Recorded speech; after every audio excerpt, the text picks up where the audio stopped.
Hi guys, my name's McCarley, and for my paper presentation, I am going to do prompt number 1, which is basically, to sum it all up, it's basically about the significance of nature imagery. And the reason I chose this one was because, first of all, I love nature, has a lot to do with my life, and I really wanted to kind of dig deeper into what nature imagery was, and I think that's the most effective way for me to learn is when poets write about nature and their feelings through nature. So the two texts that I chose are Thoreau's Walden and Amy Lowell's Patterns. And both of them are poems, but the thing I really liked about both of these texts is they're so different, because Thoreau's is about him going to live a sustainable life for 2 years in the middle of the woods, and about how less is more, about how,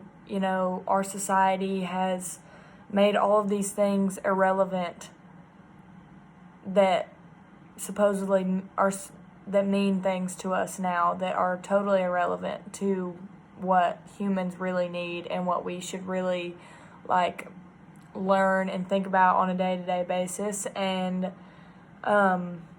Lowell's Patterns is pretty much about her daydreaming, about her walking through this beautiful garden, and there's flowers and water,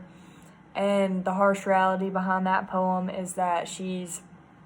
talking about the patterns of marriage and dating and life and kids, but about how her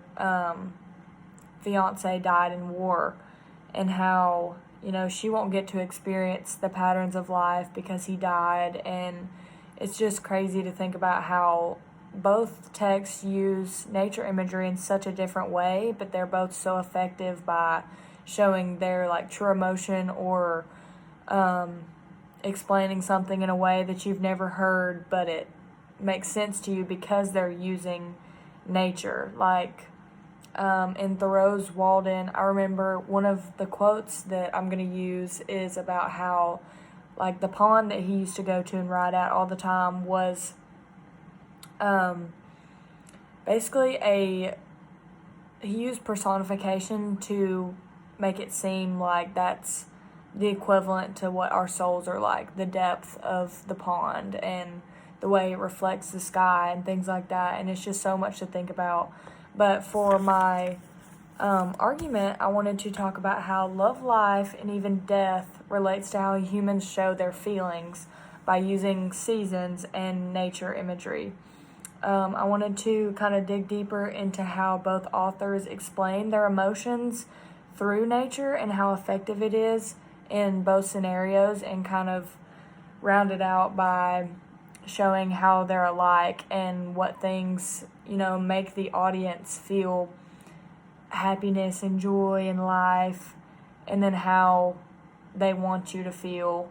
So if you guys have any ideas or anything for me to think about, let me know. Thanks.